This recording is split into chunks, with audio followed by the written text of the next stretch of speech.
My name is Tyler Welch. I'm an orthopedic surgeon and partner here at Atlantic Orthopaedics and Sports Medicine.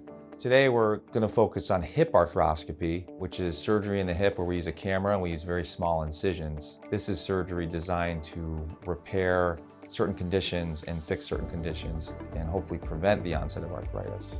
The best candidates for hip arthroscopy are individuals who have a condition called impingement.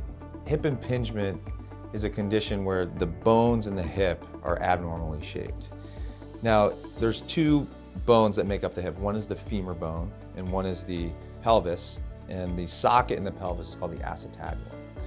The femur bone sits in the acetabulum. When a patient has impingement, they either have a bump here on the what we call the head-neck junction of the femur, or they've got a little bit of an outgrowth here on the acetabulum. When you have that condition and the hip is, obviously it sits in this position, it can pinch.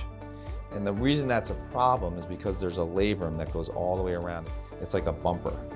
And so when you get in a certain position, that labrum gets pinched. The guarding table, I think, is a huge advantage that we have here at Atlantic Orthopaedics for hip arthroscopy. We're the only practice who uses this table anywhere on the seacoast. It's a huge step up from the older tables that we would use for hip arthroscopy.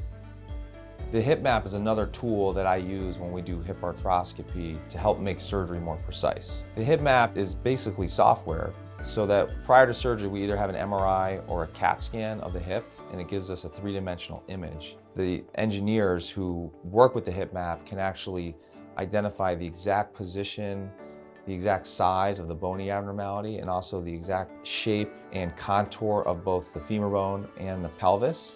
And what that allows me to do is do the surgery more precisely. When I do a labral repair, which is the most common procedure we do, we put patients on crutches for 2 weeks to help protect them. They can put 50% of their weight on the leg that had surgery, and then we get rid of the crutches again about 2 weeks. Go a little slow, so patients are limping up until about 6 weeks. By about 6 weeks, they're walking normally, and I think after that point, they're kind of over the hump, and things become a lot easier. It's much easier to work and do errands and get around the house. But it does take a few more months to get your strength and your confidence back, and you're being very confident with your balance, and especially if you're starting to get back into sports. So that's more like a 3-4 month process, sometimes even 5 months for competitive athletes.